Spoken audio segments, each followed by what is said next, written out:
დიახ, ჩვენ კანონპროექტის თვითონ მიღების პროცესში მიმართეთ როგორც საქართველოს პარლამენტს, ასევე ვენეციის კომისიას, ასევე საქართველოს პრეზიდენტს და ყველგან ჰქონდა ერთი და იგივე მოთხოვნა. ჩვენი მოთხოვნა იყო ის, რომ გათვალისწინებული ყოფილიყო საქართველოში არსებული რეალობა და ის კონტექსტი, რაც ჩვენ გვაქვს და ის მოცემულობა, რაც ჩვენ გვაქვს და ეს მოცემულობა არის ძალიან მწვავე და ამის შესახებ აღნიშნა როგორც სახალხო დამცველმა, ასევე ვენეციის კომისიამ.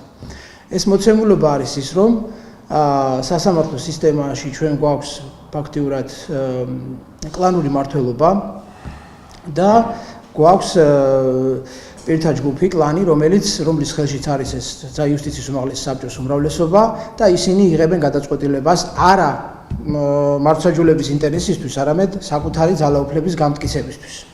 ეხლა ამ მოცემულობას თუ ავიღებთ, ვერც ერთი კანონპროექტი ვერ უზრუნველყოფს იმას, რომ ჩვენ მივიღოთ უზენაეს სასამართლოში კვალიფიციური, პრინციპული და კომპეტენტური მოსამართლეების შემადგენლობა. ვერც ერთი კანონპროექტი, მაგრამ ის კანონპროექტი, რომელიც უმრავლესობამ დღეს დაამტკიცა და რომელზეც პრეზიდენტმა ხელი მოაწერა, კიდევ უფრო უადვილებს იუსტიციის უმაღლეს საბჭოს თავისი მიზნები შეასრულოს. ეხლა როგორ უადვილებს? ვენეციის კომისიის მოწოდება, სახალხო დამცველის მოწოდება, არასამთავრობოების მოწოდება იყო ის, რომ მოხდეს გადაწყვეტილების მიღება ღია კენჭისყრით და გადაწყვეტილების დასაბუთება. ეხლა ეს ამას რა მნიშვნელობა აქვს? ამას ის მნიშვნელობა აქვს, რომ ამით შესაძლოა მომხდარიყო მეტი საზოგადოებრივი კონტროლი საბჭოში მიმდინარე პროცედურებზე და მომხდარიყო ესე ვთქვათ გარკვეული შეზღუდვა ამ კლანის, მაგრამ ესეც კი არ დათმო მმართველმა გუნდმა და კლანს მიცა თავისუფლება, რომ ესე ვთქვათ მე ამას ვიტყოდი, კულისებს მიღმა ყოველგვარი დასაბუთების გარეშე შეარჩიოს თავისთვის სასურველი კანდიდატი. ჩემი ვარაუდით, ამ პროცედურის შედეგად ჩვენ მივიღებთ მინიმუმ 15 და მაქსიმუმ 18 მურუსიძეს. ეს არის ჩემი ვარაუდი. კიდევ ვიმეორებ, რომ ჩვენ მივიღებთ მაქსიმუმ 15 და მინიმუმ მოგაცრავად მინიმუმ 15 და მაქსიმუმ 18 მურუსიძე. შეიძლება 3 კანდიდატი ან 2 კანდიდატი დათმონ საზოგადოებრივი ინტერესის სასარგებლოდ და თქვან, რომ ჩვენ კლანი არ ვართ, ვინაიდან ხო ხედავთ ის კანდიდატებიც ავირჩიეთ, რომლებზეც არსებობს სრული კონსენსუსი იურიდიულ წრეებში და ჩვენ ავირჩიეთ ასეთი სახელოვანი იურისტებიც. ამიტომ შეიძლება რამდენიმე კანდიდატი 18-დან დათმონ, მაგრამ უმრავლესობა და ჩემი აზრით 15 კაცი მაინც იქნება მურუსიძის და ჩინჩალაძის კლანის წარმომადგენელი ან მათი დავალების შემსრულებელი. ახლა ამ ვითარებაში ჩვენ გამოსავალი მიგვაჩნია ის, რომ საქართველოს პარლამენტმა მიიღოს რეზოლუცია, რომელიც შეაფასებს კლანის მმართველობას სასამართლოში და შემდგომ დაიწყოს მუშაობა საკანონმდებლო ცვლილებებზე, რომ ეს კლანური მმართველობა დასრულდეს. სხვა შემთხვევებში ჩვენ გავაგრძელებთ იმ გზას, რა გზითაც მივდიოდით ბოლო 3-4 წლის განმავლობაში. ანუ კლანური მმართველობის გაძლიერების და საბუდამო შენარჩუნების გზას. ეს არის ჩემი მოსაზრება ამ საკითხზე. პრეზიდენტის გადაწყვეტილებასთან დაკავშირებით მინდა გითხრათ ჩვენი პოზიცია კიდევ ერთხელ.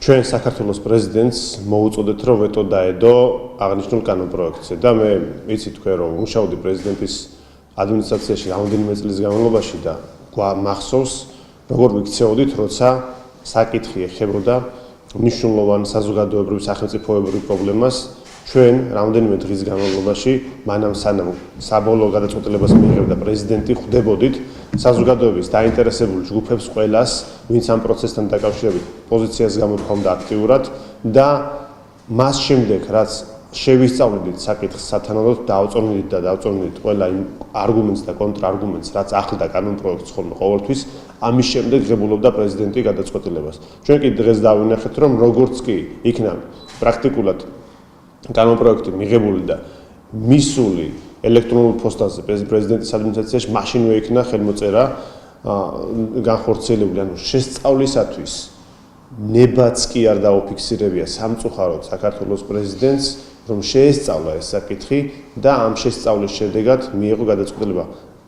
იმით უმეტეს იმ ვითარებაში, როდესაც თავად აკეთებდა განცხადებას ვენეციის კომისიის შენიშვნების მნიშვნელობასთან დაკავშირებით და ხედავდა, რომ საქართველოში მთელი საზოგადოება პრაქტიკულად იყო გაერთიანებული ამ კანონპროექტის წინააღმდეგ.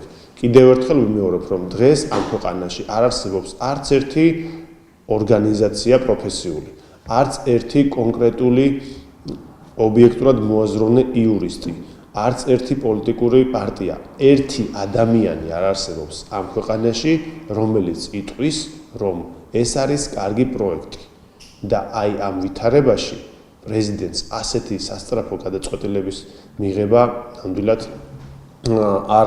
არ იყო სწორი გადაწყვეტილება ეს. ჩემი მეგობრები მეხმარებოდნენ კიდევაც, რომ მას შემდეგ რაც თქვენ წამოხვედით პრეზიდენტის ადმინისტრაციიდან, უფრო ეფექტურები გახდეთ, რა სწრაფად მიიღეს გადაწყვეტილება და ეს სისწრაფე ამ შემთხვევაში არის, რა თქმა უნდა, ძალიან არასწორი, იმიტომ რომ ჩვენ ვსაუბრობთ უმნიშვნელოვანეს სახელმწიფო პრობლემაზე, სახელმწიფოებრივ საკითხზე, ზეპარტიულ საკითხზე და როდესაც პრეზიდენტი ამბობს, რომ მე ვარ ზეპარტიული ფიგურა, მაშინ სწორედ იმ შემთხვევებში, როდესაც საკითხი ეხება ზეპარტიულ და სახელმწიფოებრივ ამოცანებს, მან უნდა მოისმინოს საზოგადოების მოსაზრება, პოლიტიკური პარტიების, პროფესიული ორგანიზაციების და ამის შემდეგ მიიღოს გადაწყვეტილება. ჩვენ ვნახეთ, რომ ეს ასე არ მოხდა და ჩემი შთაბეჭდილებაა, რომ პრეზიდენტს სთხოვეს, რომ ეს საკითხი, ასე ვთქვათ, არ შეეყოვნებინა, რათა აი ჩვენ როგორც მივმართეთ პრეზიდენტს, რომ ვეტო დაედო, შეიძლება სხვასაც მიემართა, ამაზე პოლიტიკური თუ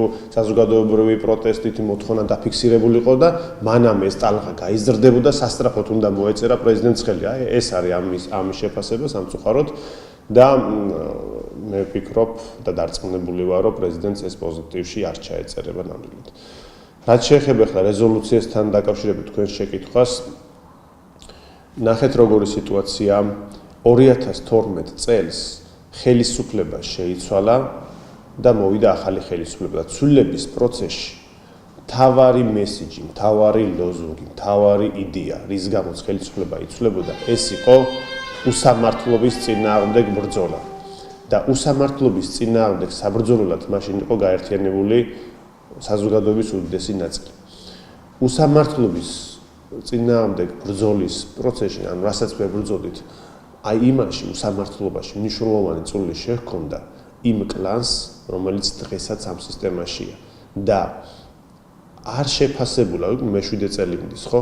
არ შეფასებულა, არ გაკეთებულა შეფასება მაშინ არსებული პრობლემების და დღეს არსებული რეალობის და როცა გეგმავ მომავალს და გსურს, რომ მომავალში ის შეცდომები აღარ მოხდეს, რასაც ადგილი ჰქონდა წარსულში, უნდა გაიაზრო პირველ რიგში. წარსულის შეცდომები უნდა შეაფასო, აწმყო და ამის შემდეგ დაგეგმო მომავალი. სწორედ აი ამ ლოგიკაზე არის აგებული ის რეზოლუციის პროექტი, რასაც ჩვენ პარლამენტს შევთავაზებთ. ეს არის ერთის მხრივ შეფასება იმ სისტემური პრობლემის, რასაც კლანი და ამ კლანის პოლიტიკური მხარდაჭერა უქმნიდა მართლმსაჯულების სისტემას და ზოგადად სახელმწიფოს და რასაც უქმნის დღესაც აი ამისი შეფასება, ანუ ერთის მხრივ წარსულის შეფასება, მეორე აწმყოს ანალიზია და შემდეგ არის მომავლის ხედვა და შეთავაზება მომავალში როგორ უნდა გამოსწორდეს არსებული რეალობა. მე იმედი მაქვს, რომ პარლამენტში იქნებიან ადამიანები, მათ შორის უმრავლესობიდან, რომლებიც მხარს დაუჭერენ ამ რეზოლუციას, ცხადია, უფრო მეტი მოლოდინი არის ოპოზიციიდან, რომ ამ რეზოლუციას მხარი დაუჭერონ იმ რეალობის გათვალისწინებით, რასაც ჩვენ ხედავთ, ხო, რომ ესეთი კანონპროექტი იქნა მიღებული უმრავლესობის მხრიდან და ამ იდეას, რომ მოხდეს გაერთიანება უკეთესი სასამართლოსთვის და უკეთესი სახელმწიფოსთვის, დარწმუნებული ვარ, საზოგადოების ძალიან დიდი მხარდაჭერა ექნება.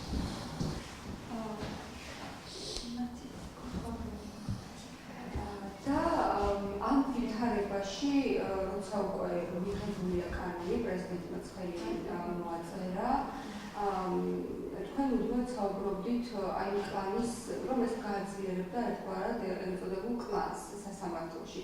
აი ეხლა თქვათ ამ რეზოლუციის გარდა სხვა გამოსავალს რას ხედავთ, რომ რამაც შეიძლება შეცვალოს ვითარება და როცა უკეთესობის პრინციპი. მოკლედ, მართლმსაჯულების სისტემაში არის ორი მთავარი პრობლემა, ხო? ერთი არის კლანის არსებობა და მეორე არის ამ კლანის პოლიტიკური მხარდაჭერა.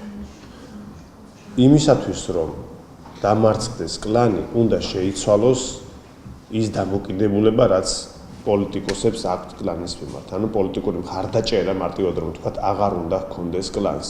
და პოლიტიკური მხარდაჭერა რომ აღარ ჰქონდეს კლანს, ამისათვის საჭიროა არჩევნები და არჩევნებზე საზოგადოების დაფიქსირება, ძალიან მკვეთრად საზოგადოების პოზიციის, რომელიც უკვე გადათარგმნილი იქნება და გადატანილი იქნება პოლიტიკური პარტიების პლატფორმებში და ხედვებში და დაპირებებში, რომ ჩვენ ლეგიტიმაციას არ ვაძლევთ იმ პროცესს, რასაც აქვს ადგილი. ჩვენ ლეგიტიმაციას არ ვაძლევთ მურუსიძე ჩინჩალაძის კლანის დაკანონებას უვადოთ ამ სასამართლოში. ჩვენ ლეგიტიმაციას არ ვაძლევთ იმას, რომ ეს კლანი იყოს მუდმივად მორჩილი ნებისმიერი ხელისუფლების, რომელიც ამ ქვეყანაში ყოფილა და იქნება კიდევ მომავალში. ჩვენ ლეგიტიმაციას არ ვაძლევთ იმას, რომ აი ამ პოლიტიკური მხარდაჭერის ფონზე იჩაგრებოდნენ უსამართლობისაგან ადამიანები, იჩაგრებოდეს ბიზნესი და ვერ ვითარდებოდეს ეკონომიკური მდგომარეობა. ჩვენ ამას ლეგიტიმაციას არ ვაძლევთ, არ მივცემთ და ამას შევებრძოლებით. ეს არის ჩვენი პოზიცია და ამ პოზიციაზე პრაქტიკულად დგას ყველა გარდა გავლენიანი პოლიტიკური მხარდამჭერებისა აი ამ კლანის და ეს რეალობა არის შესაძლებელი არჩევნების გზით. სხვა გზა უკვე როგორც ჩანს აღარ არის.